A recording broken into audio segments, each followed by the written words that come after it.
Olá pessoal, neste vídeo eu vou apresentar para vocês a primeira parte de um projeto de busca de colisões na curva elíptica que eu resolvi criar como hobby. Então eu vou apresentar aqui para vocês alguns detalhes básicos, técnicos, matemáticos de como funciona a curva elíptica, para que depois eu possa apresentar o código e como funciona o projeto de busca por colisão que eu criei e eu quero compartilhar com vocês. Bem, primeiramente, vamos para uma parte básica. É rápida, não vai tomar muito tempo. Só para a definição aqui da criptografia em curva elíptica, as curvas elípticas utilizadas em criptografia elas são definidas em campos modulares, campos primos. E elas são desse tipo aqui, y ao quadrado, x igual a x ao cubo, mais ax mais b, onde esta é 4a ao cubo mais 27b ao quadrado, ela tem que ser diferente de zero. Essa expressão tem que ser diferente de zero. Então isso aqui define a expressão da curva elíptica que é usado em criptografia. Ou campos de extensão binário, que não são campos primos, mas eles podem ser também criadas curvas elípticas com esse tipo de extensão. E em alguns casos, campos de extensão ternária. O nosso foco vai ser no primeiro tipo de curvas de campos primos. Então, basicamente isso. Eu não vou entrar em detalhes acerca de como funciona a curva elíptica. Alguns parâmetros, e aí esses parâmetros eles são importantes porque eles vão ser trabalhados no problema e no código que faz a busca por colisões. Então, as curvas elípticas para a criptografia em campos primos são definidas dentro dos seguintes parâmetros. Então, nós temos basicamente 6 parâmetros, que é o campo primo, A, B, que fazem parte da equação da curva elíptica, G, que é o ponto gerador da curva, o número de ordem da curva e esse cofator. O grupo de geração é o campo de geração do grupo P, e aqui o ponto de geração ele tem uma coordenada x e uma coordenada y. Isso aqui é muito importante para o nosso problema. Nós temos este grupo da curva que é o conjunto de pontos da curva. Então a curva ela tem um determinado conjunto de pontos que representa aquela curva. A gente chama de curva elíptica, mas aqui nós vamos trabalhar com curva elíptica discreta, não é a curva elíptica regular que nós conhecemos. Então, esse E de FP é o conjunto de pontos da curva. Esse fator aqui é um fator importante, que ele representa a ordem do grupo da curva, que são todos os pontos da curva, mais o ponto no infinito. Então, é isso aqui, mais um, sempre. A ordem de geração. A ordem de geração, a ordem do ponto G, que é o ponto de geração, ela significa que depois de N interações feitas, somas feitas com o ponto G, nós vamos voltar para o ponto zero da curva. E o cofator H é esta ordem de grupo da curva dividido por N.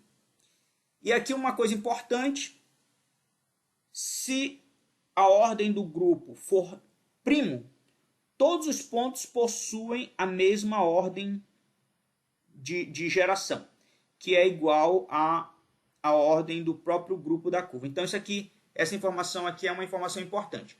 Não vou me adentrar mais a detalhes, mas vamos ver aqui alguns exemplos de curvas elípticas. Aqui, um estudo de caso, onde eu tenho um campo onde o primo desse campo é 47, então todos os pontos são feitos em função de 47. E a equação da curva, aqui tem o A e aqui o B. Então essa aqui é a curva elíptica. E esta ordem do grupo aqui, este fator aqui, ordem do grupo da curva, ele é 41. 41 é um número primo. Isso significa que qualquer ponto da curva de onde eu parti, eu vou voltar para este mesmo, eu vou voltar para o ponto zero depois de n iterações. Então aqui eu tenho a coordenada x e a coordenada y. Uma coisa muito importante se observar é que ela é simétrica em relação ao ponto médio, y. Então, todos os pontos, toda vez que eu tenho um ponto x, esse ponto x se repete, e eu tenho um y simétrico a ele. Isso aqui é uma propriedade que nós vamos utilizar no nosso algoritmo, no nosso código, para facilitar a busca, usando esta simetria da curva. Bem, então vamos lá. Tomando um ponto de partida 3, aqui 3, 22, esse ponto aqui. Fazendo n interações, somando esse ponto a ele mesmo, depois de n interações, ele vai voltar, voltar para zero, deixa eu ver aqui. Partindo dele, depois de n interações, ele vai voltar para o ponto zero. E n interações menos 1, ele vai para o ponto complementar, que é o 3 e 25. Por que ele é chamado de menos g? Porque ele é o ponto em que representa o ponto negativo em relação a ele mesmo. Então, é o seu complementar. Então, nós chamamos de menos g. Depois a gente vai ver mais alguns detalhes sobre isso. Então vamos fazer aqui uma representação da viagem desse ponto, somando ponto a ponto, somando ele com ele mesmo. Então, partindo daqui, somamos 1, 2, 3, 4. Cada interação que eu faço, ele vai para um ponto diferente da curva. Então, isso aqui, essa forma de ele caminhar aqui na curva, dependendo do ponto de partida, ó, se eu somo ele com ele mesmo, eu venho para esse ponto. Se eu somo esse ponto com o ponto de partida, eu venho para cá. Se eu somo este ponto com o ponto de partida, eu venho para cá. E assim sucessivamente. Cada vez que eu somo a unidade do ponto de partida, eu vou para um ponto diferente da curva. E eu vou fazendo essa viagem até que n-1 eu venho para o ponto complementar, n eu venho para zero e n mais 1 eu volto para ele mesmo. Eu volto para o ponto de partida. Se a curva ela tiver essa propriedade aqui, se a ordem do grupo for ímpar, que é o caso desta curva, então o que acontece? Qualquer ponto que eu pegar, ele vai ter esta mesma viagem, ele vai passar por todos os pontos da curva. Então, por exemplo, eu partindo de 6 e 9, eu vou fazer esta outra viagem. Percebam que esta viagem é diferente desta, não tem nada a ver.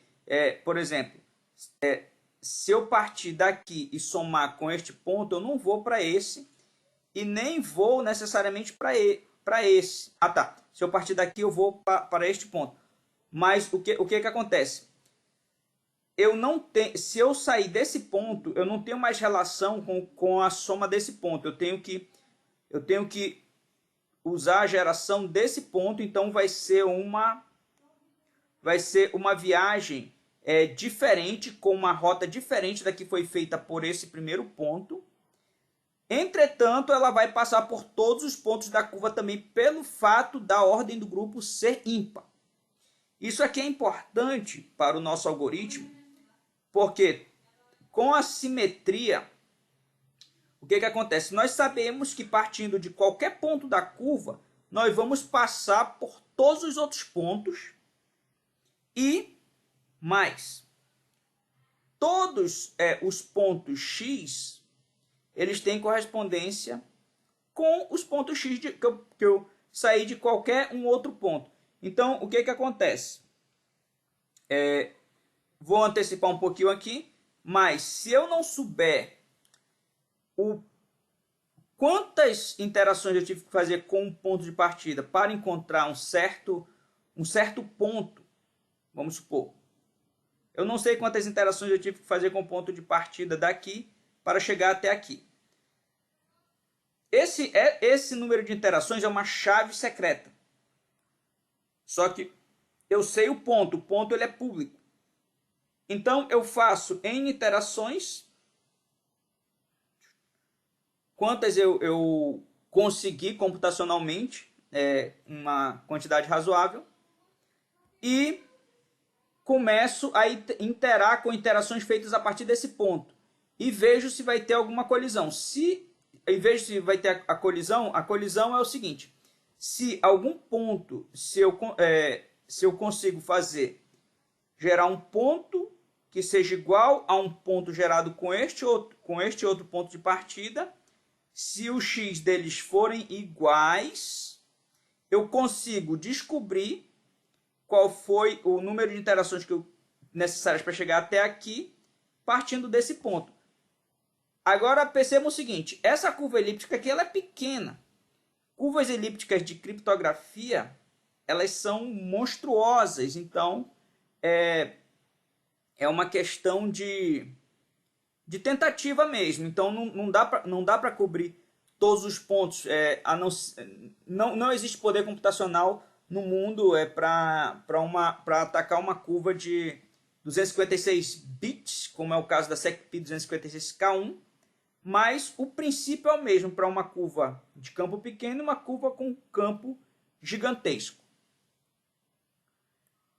E esse aqui é o tipo de curva que nós vamos trabalhar no nosso algoritmo, que eu vou apresentar para vocês os passos. E existe também curvas cujo o número de pontos, a ordem do grupo, não é primo, como é o caso desta curva. Cadê?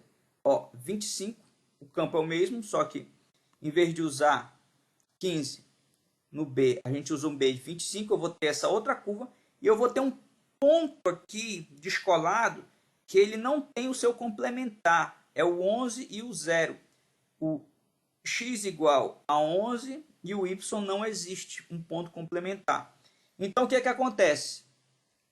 Com este tipo de curva, cujo a ordem de grupo não é ímpar, não é primo, se eu escolher um ponto de partida, eu vou fazer um caminho que vai chegar ao ponto complementar, vai cumprir os requisitos, mas se eu partir de algum outro ponto, aqui no caso 3 e 27, cadê? Aqui.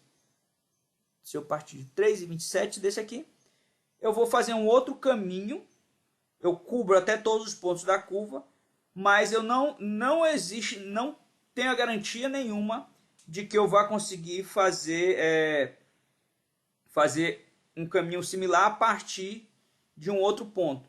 Então, a simetria que nós temos aqui entre os pontos, ela fica quebrada para este tipo de curva. Então, nós vamos trabalhar neste projeto com curvas cuja ordem de grupo é primo.